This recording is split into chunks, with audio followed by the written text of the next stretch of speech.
দীপা সূর্যকে বলে, আজকে এই সুখের দিনে আপনি এরকম কথা কেন বলছেন? আমরা সবাই আছি, সবাই কত সুখে আছে বলুন তো।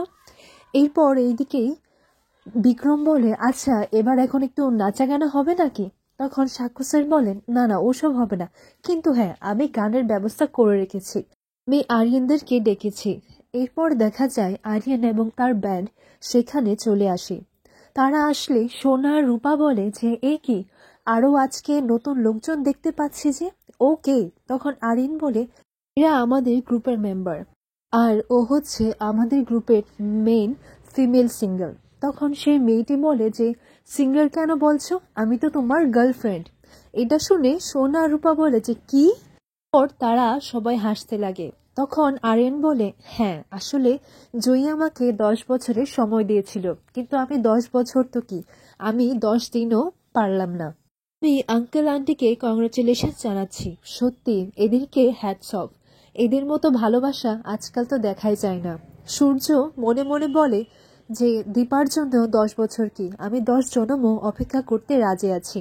এদিকে চারু সাক্ষ্য স্যারকে বলে যে, কি নাচা গানা হবে নাকি? সাক্ষ্য স্যার বলে যে, না না আমার ওসব হয় না। তখন চারু বলে, তার মানে আপনাকে বুড়ো বলাটা আমার ভুল হয়নি। এরপর সাক্ষ্য স্যার বলেন, কি আমাকে দেখতে কি বুড়ো লাগে? তখন চারু বলে, তাহলে আসুন তবে। এরপর চারু আর সাক্ষ্য স্যার এবং বাকি সবাইরা নাচ গান করতে লাগে। এইদিকে সূর্য দীপাকে নিয়ে গিয়ে বলে যে, দীপা তুমি খুশি তো? তখন দীপা বলে, হ্যাঁ আমি খুব খুশি, আমি ভীষণ খুশি। হঠাৎ করেই দীপার কিছু একটা আভাস হয়, সে চিতার আগুন দেখতে পায়। আর দীপা না বলে চিৎকার করে ওঠে, আর এই চিৎকারে সবাই ভয় পেয়ে যায়, বলে যে কি হয়েছে? তখন দীপা বলে, না না কিছু হয়নি, আসলে আমি ঠিক আছি। তখন উর্মি বলে, সত্যি বলছিস তো? তখন সাক্ষ্য স্যার বলে, হ্যাঁ হ্যাঁ, তাহলে আর আমরা নাচ গান বন্ধ করলাম কেন, আবারও শুরু হোক। এরপর তারা আবারও নাচ গান করতে লাগে। এরপর দেখা যায় দীপা বাইরে যায় এবং বাইরে গিয়ে এটাই ভাবতে লাগে যে, আমি হঠাৎ করে চিতার আগুন কেন দেখলাম, এটা কিসের ইঙ্গিত?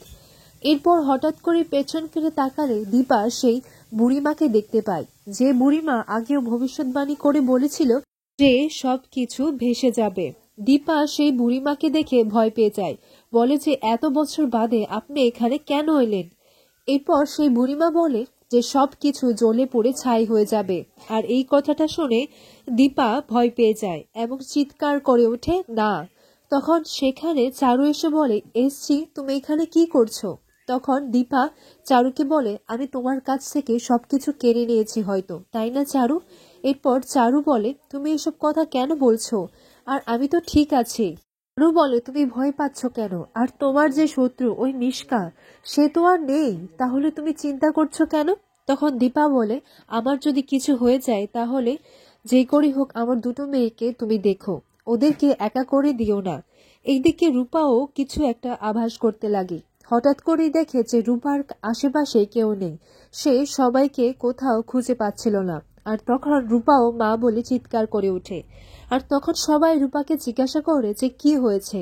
তখন রূপা বলে যে, না কিছু না, আমি কিছু একটা দেখলাম, মনে হলো যেন। তখন রূপা চুপ করে যায় এবং জিজ্ঞাসা করে যে মা কোথায়।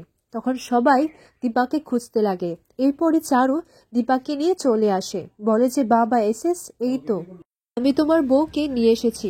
ভেবেছিলাম তোমার বউকে নিয়ে পালিয়ে যাব, কিন্তু যা পিছু টান সে আবার আসতেই হলো। এইদিকে সোনা আর দীপাকে এরকম দেখে উর্মি বলে, এবার কিন্তু তোরা দুজনে সত্যি বকুনি খাবি। আজকে একটা খুশির দিনে তোরা দুজন এরকম কেন করছিস? ওর দীপা বলে, না না কিছু হয়নি, সবকিছু ঠিক আছে। এদিকে অলি পাতা মেয়ে আর দীপার দিকে তাকিয়ে বলে যে, মা আর পাতা মেয়ে এইভাবে এতটা কি ভাবছে? ওদের দুজনের যোগ রয়েছে, কিন্তু আমি তো ওদের মতো নই, আমি আলাদা। ওরা কি নিয়ে এতটা ভাবছে সেটা আমাকে জানতে হবে।